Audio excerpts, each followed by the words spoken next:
Vamos falar sobre monetização no YouTube de uma maneira diferenciada? Bom dia, boa tarde, boa noite, YouTube. Meu nome é Gustavo e eu vou estar procedendo aqui com uma apresentação na versão online do meu projeto de qualificação ao doutorado em informática pela Unirio. O título da tese é esse: Monetização em Foco, impactos na toxicidade de comentários em vídeos do YouTube. Vamos dar então um ruiz em quem é o Luiz Gustavo Almeida. De maneira mais específica, eu pretendo analisar o entendimento entre monetização no YouTube e o comportamento tóxico expresso na audiência através dos comentários destes vídeos. Uma pergunta de pesquisa, uma das: qual é a relação entre o aumento da monetização e a intensidade das reações tóxicas da audiência do YouTube, mais especificamente expressa nos comentários? Motivações são muitas. A primeira delas: existe um contraste muito grande entre trabalhos publicados na literatura acadêmica em detrimento do tamanho e a dimensão e a influência do YouTube, né? Haja vista que cerca de mais de 80% de todo o tráfego da internet a partir de 2022 já é no formato de vídeos. No Brasil, nesse estudo aí que eu coloquei na minha qualificação, o Brasil ele apresenta uma proeminência na questão de reatividade de audiência do YouTube. Então, os gráficos que eu coloquei aí na qualificação colocam o Brasil, e somente o Brasil, numa posição lá no topo, diametralmente oposta a todos os demais países, em detrimento da nossa língua, que é o português. Isso daí, eles fizeram algumas análises aí de acordo com taxas de likes, tal, que eles chamaram de reatividade. E a nossa reatividade é muito grande para o nosso conteúdo, de tal maneira que eles colocam nesse trabalho, nessa análise quantitativa de muitos canais, que essa capacidade reativa, ela meio que começa a abocanhar todo o setor, todo o nosso conglomerado de comunicação, e incluindo aí até as mídias mainstream, né?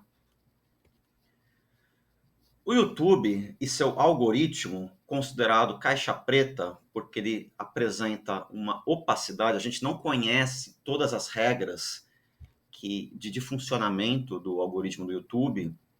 Então, alguns estudos buscam fazer um escrutínio sobre a capacidade do algoritmo de recomendação, porque de tudo que é assistido no YouTube, 70% é oriundo do sistema de recomendação. E nisso, alguns fenômenos podem, por exemplo, serem caracterizados como filtros de bolha, câmaras de eco e desinformação, na medida em que o YouTube conhece o perfil do usuário que está assistindo aqueles vídeos e passa a entregar mais do mesmo para deixar o usuário viciado na plataforma, gastando mais tempo e consumindo mais publicidade, e o YouTube lucrando mais com isso. 40% dos americanos já sofreram assédio online, e no YouTube existe uma permissividade para você fazer comentários que independe da anuência do dono do canal. Basta você estar logado com a sua conta Google que você pode escrever qualquer coisa nos vídeos. E nesse sentido, vítimas de assédio online estão mais propensas a depressão, ansiedade, suicídios, ataques do pânico. Já tivemos casos de suicídio aqui no Brasil, né, conforme eu coloquei aí na qualificação. O gap teórico: através de uma revisão sistemática, eu constatei, através de pesquisas com strings de busca, por exemplo, essas três aqui, pertinentes ao tema, junto às 3 principais plataformas de artigos acadêmicos, que é a ACM, Scopus e Google Scholar, que existe uma disparidade entre monetização e toxicidade, especialmente quanto em relação ao YouTube. Então, eu li muitos artigos sobre o tema e notei que existe uma lacuna na literatura que essa lacuna será preenchida com a entrega do meu trabalho. Então, eu pretendo contribuir com essa intersecção entre monetização e toxicidade no YouTube. Referente à definição de toxicidade, eu vou parafrasear este pessoal aqui desse artigo. Toxicidade é o uso da linguagem grosseira, desrespeitosa e irracional que provavelmente provocará uma discussão ou fará com que outros usuários deixem uma discussão já iniciada. É no popular, é o chamar para briga, apelar, xingar. E dentro desse guarda-chuva de toxicidade, outros conceitos como discurso de ódio, preconceito, racismo e até mesmo fake news podem estar incorporados neste guarda-chuva. E o comportamento tóxico online tem impacto offline. Agora vamos falar sobre monetização no YouTube. Então, quando você adquire 1.000 inscritos no seu canal e outras características mais, você passa a ter a possibilidade de fazer parte do programa de parceria do YouTube, em convênio com o programa parceiro Google AdSense, da mesma família. Dentro do Google AdSense, nós temos 2 critérios, que é o CPM e o RPM. Bom, então nessa tela preta aqui, estou fazendo alusão à black box, a caixa preta do algoritmo do YouTube. Então, dentro da black box, nós temos o CPM. O que é o CPM? É o custo por 1.000. Então, vamos supor que você venda notebooks e queira anunciar no YouTube notebooks. Você vai pagar, bom, eu estou chutando um valor aqui que é mais ou menos dentro dos parâmetros, $20 por 1.000 exibições do meu anúncio X no formato Y. Especula-se pelos trabalhos que existam cerca de 7 fatores que determinam o CPM. Assim como especula-se também que o YouTube fica com 45% e o restante 55% é dividido entre os YouTubers que tiveram um match com este anunciante. Então, 55% fica espalhado por todo mundo que falou aí de notebook, por exemplo. Os fatores que determinam esse CPM, que nem eu mencionei, é geolocalização, nicho, demografia, o momento que é exibido, a keyword, né, que seria o mais importante. O RPM, por sua vez, é a receita por 1.000. Então, vamos ilustrar aqui com um exemplo. O YouTube paga $10 por 1.000 exibições de todos os meus vídeos. Então, você tem isso no período de um mês, vamos colocar. De todas as suas visualizações, o YouTube vai incluir outros valores, como, por exemplo, a taxa do YouTube Premium, os superchats que você fez live, o valeu, a taxa do YouTube Shorts, e ele vai normalizar isso e te entregar este valor no formato do RPM. Por exemplo, pegar aqui um dashboard de um canal qualquer, você teve 1.700.000 views e o estimated revenue nesse mês para você vai dar $1.951. Outro fator referente à monetização é a monetização alternativa, que é a prática de você imputar links na sua descrição do vídeo, descrição do canal ou no primeiro comentário. Este trabalho aqui fez uma análise quantitativa em diversos canais e constatou que mais de 60% dos canais, de maneira geral, já usam a monetização alternativa E isso é mais acentuado por razões óbvias nos canais de conteúdo problemático em detrimento de conteúdo aleatório. Porque se você vai publicar um conteúdo problemático, por exemplo, se você falar palavrão, tal, você já é penalizado com desmonetização de vídeos. Mas aí você pode usar como subterfúgio a monetização alternativa. Você coloca ali o link para as pessoas te ajudarem. Esse link pode ser o PayPal, o Patreon, ou a sua wallet do Bitcoin ou de uma cripto qualquer. E você tem a URL ativa. Você pode usar esse recurso como um vetor de disseminação de conteúdo, espalhando em outras redes. Você tem uma mídia de qualidade, em tese, sem custo. E aí você pode até mesmo desligar a monetização, pode deixar a monetização também ligada, mas você pode também ficar na moita, passar isso e ter o seu conteúdo divulgado e ganhado e ter ganho dinheiro com isso. Então, nessas questões acadêmicas, a gente tem a black box, são algoritmos que têm o seu funcionamento não muito claro, opacos. Nós temos o recurso de sock puppets para analisar esses algoritmos, né? Sock puppets quer dizer fantoches de meia, que são aqueles bonequinhos assim que você personifica um bot, né? Então, na conta do Google, por exemplo, você pode criar sua conta, você pode informar lá sexo, data de nascimento, portanto, idade. Você consegue também emular a localização pelo IP.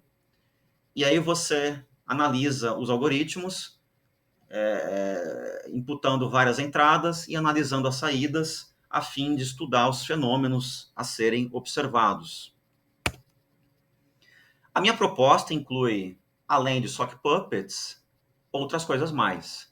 Então, pretendo entregar um modelo explicativo da monetização ao longo do tempo.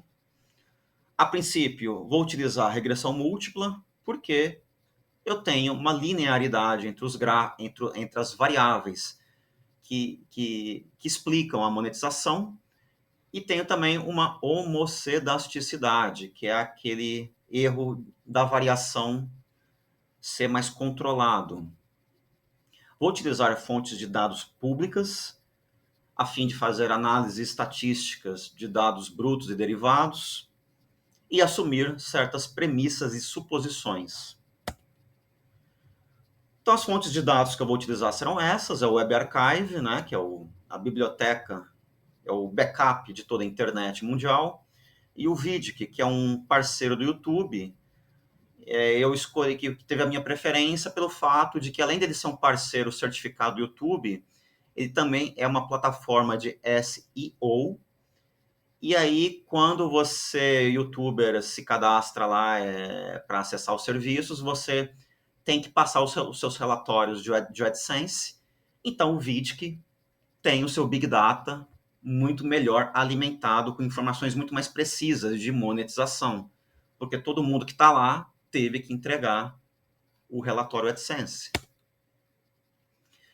E numa imagem seria algo do tipo: você tem uma timeline, eu tenho uma linha do tempo, eu tenho uma snapshot do presente, que são dados de monetização e dados de engajamento, e eu vou complementar e interpolar esses valores com dados do passado, tanto de monetização quanto de toxicidade. A metodologia que eu coloquei aí na qualificação, ela é dividida em 4 módulos, e eu me baseei nos métodos de web crawling e web scraping que eu vou utilizar ao longo do processo.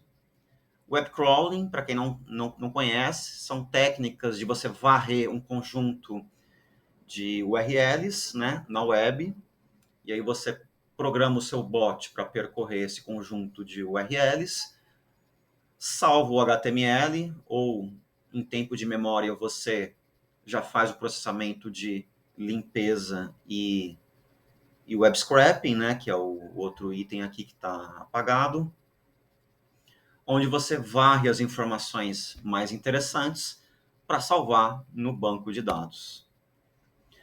Como ponto de partida, eu preciso utilizar de sementes, né, seed, queries, search. SERP quer dizer Search Engine Result Pages. Então, são as páginas do resultado de busca, né, do meu sistema de busca. E como eu estou me propondo analisar toxicidade, eu vou alimentar essas queries com temas correlatos, por exemplo, aborto, armas, drogas, bandido e etc.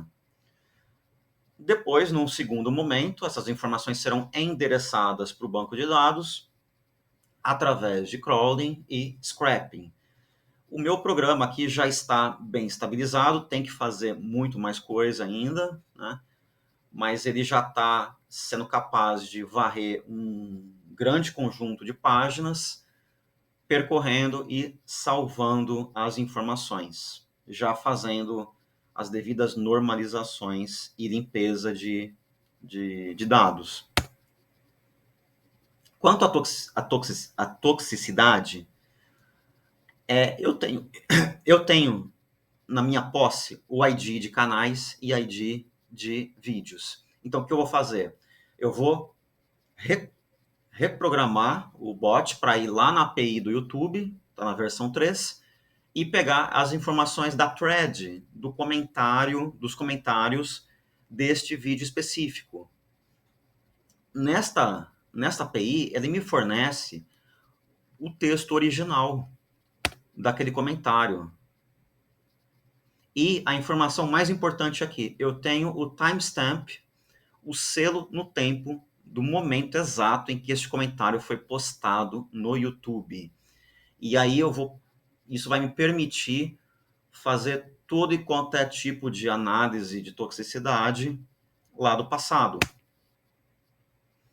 Referente à monetização, aí que nem eu falei, eu vou usar o Vidic, que é um portal que você passa o arroba do canal e você obtém os dados financeiros e de engajamento também. Então, nesse exemplo aqui, que é um canal que eu peguei para exemplo, em um mês, através de 5.900 vídeos, totalizando 314 milhões de views, o canal arrecadou 73 mil dólares, que é uma média desse range aqui que ele informa. E neste momento há 422 mil inscritos. Então essa é a snapshot que eu tenho do presente, né? Que foi o vídeo que fornece. Referente à monetização alternativa, por exemplo, o Graphtreon, que é um site que fica escutando o Patreon, ele informa aqui que em um mês este mesmo canal, através de 17 membros, rendeu 49 dólares. Web Archive. Então agora eu vou capturar dados do passado do canal. O YouTube implementou o arroba faz acho que 2 anos que ele passou a usar o arroba como identificador dos canais. Mas antes era o ID. Então, se eu precisar de dados eu coloquei no trabalho a janela de 10 anos. Se eu precisar de dados de 8 anos atrás, o arroba já não me serve mais. Eu tenho que pegar o ID. Esse ID está tanto na API quanto no HTML do canal. E aí eu concateno aqui nessa URL bem gigantesca. Posso também jogar o /about aqui, que se manteve nas 3 ou 4 interfaces do YouTube ao longo da sua vida útil, para obter registros no Web Archive, né? Então, nesse site aqui, no período aqui de 5 anos, mais ou menos, ele me deu 83 registros, que me dão um total de views, inscritos, vídeos excluídos e vídeos sobreviventes. Então, lá no Web Archive eu consigo ter essa amostragem aleatória do passado. Agora vamos falar de toxicidade. Eu tenho aqui a minha Perspective API, que também é da família do Google, que é é uma ferramenta já consagrada no meio acadêmico, como estado da arte, por vários artigos, utilizada em vários trabalhos. O seu funcionamento é relativamente simples. Eu tenho uma entrada, e aí eu faço uma requisição HTTP para o servidor da Perspective e obtenho a minha resposta, que é a toxicidade entre 0 e 1. Ele também me entrega aqui outros subatributos, como, por exemplo, insulto, profanidade, ameaça. 0 quer dizer 0% de chance deste texto ser tóxico, 100% de chance de ser tóxico. É diferente da análise de sentimento, em que eu tenho positivo, negativo e neutro. Vou criar indicadores. Por quê? Eu estou coletando os dados todos em função do tempo, então eu vou ter que enquadrar isso em baldes, em intervalos específicos, que podem ser meses, semanas, dias, horas. Por exemplo, indicadores são muitos, né, que eu posso estabelecer aqui: dólares por minuto, likes por vídeo, e assim vai. Vou ter que também elaborar variáveis proxy, por exemplo, em zonas cinzentas, onde eu não tenho como chegar na visualização, por exemplo, eu posso usar o número de inscritos como proxy para o número de views. Eu vou ter que trabalhar a uniformidade do CPM, categoria. O cara não pode criar um canal de culinária e aí viu que o CPM, por exemplo, hoje o CPM mais caro, acho que aqui no Brasil, é $22, que é o Como Ganhar Dinheiro Online. Esse daí é o mais caro, né, que tem as palavras-chave mais caras. E aí, no meio do caminho, o cara quer mudar para finanças porque o CPM é mais caro. Não, tem que analisar também a uniformidade deste CPM ao longo do tempo. Então, por exemplo, hoje é $22, como ganhar dinheiro online. Será que no passado, há 10 anos atrás, também era como ganhar dinheiro online o top? Ou será que era, sei lá, futebol, sei lá, viagens? Tudo isso com o intuito de estudar engajamento, toxicidade e monetização. Pegar aqui o exemplo do canal, né, que eu peguei um canal aí que tem cerca de 500 mil inscritos. Aqui foi o início do canal. O canal começou em 2019, 0 semanas, 0 inscritos. Hoje ele está aqui, 2024, na 280ª semana, com 426 mil inscritos. E eu peguei só 3 linhas intermediárias aqui, no Web Archive, plotando esse gráfico, inscritos versus semanas, eu consigo estimar os meus pontos de interesse, né, que são, por exemplo, a data de adesão ao programa de parceria do YouTube, que está aqui, quando ele ganhou a medalha de prata, né, que o YouTube tem, de acordo com o número de inscritos, tem bronze, prata, ouro, diamante e assim vai, até os dados de hoje, na 280, ele está com 426 mil. Mantendo o eixo X aqui do gráfico, eu posso, por exemplo, analisar um indicador de dólares por semana, frequência de dinheiro ganho por semana. Eu tenho 2 pontos conhecidos, que são a data de hoje, quando X é 280, esse Y é $18.250 por semana. Quando o X foi 11, o Y é 0, que foi quando ele iniciou no programa de parceria do YouTube. E essa curva vermelha aqui, que é a curva de monetização, eu tenho condição de plotar ela sem maiores dificuldades, porque eu tenho como estimar esses dados e interpolar esses valores. Referente à toxicidade, agora no eixo Y, aqui eu coloquei em percentual a toxicidade.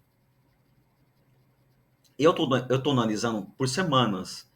Então eu peguei, por exemplo, a média dos comentários lá, de acordo com o timestamp, que eu tenho esse dado, ok? Eu peguei a média desse intervaladas de 7 dias.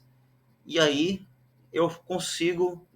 É claro que essa curva verde aqui, que é a curva de de toxicidade, eu inventei, tá? Porque eu não fiz o cálculo ainda para esse exemplo, mas eu tenho condição de fazer esse tipo de análise porque eu tenho o dado correspondente.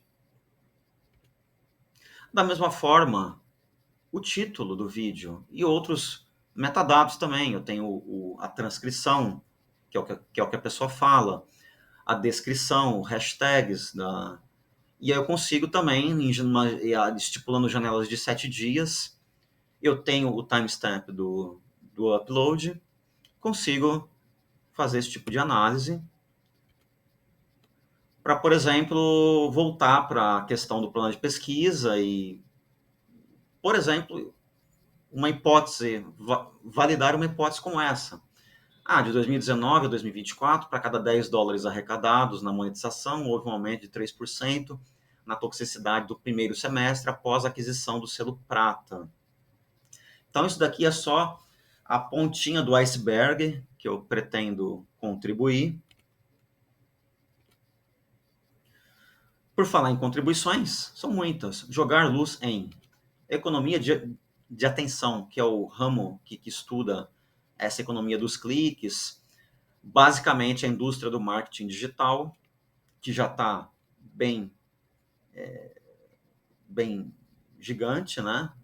Quando tem eleição, as pessoas nem querem mais saber de propaganda em televisão, já todo mundo tá focando no digital. Economia criativa, né? User-generated content, quer dizer, questão comportamental aí dos YouTubers, e jogar luz em polarização, conteúdo radical e fake news, que são temas aí super em alta. Aproveitar esse modelo de monetização para outras redes sociais, ou se quiser fazer regulação de redes sociais. E, oxalá, a criação de uma ferramenta em que, dado um arroba como entrada, forneça um relatório financeiro da saída. Aqui é o cronograma. Obrigado e fico no aguardo.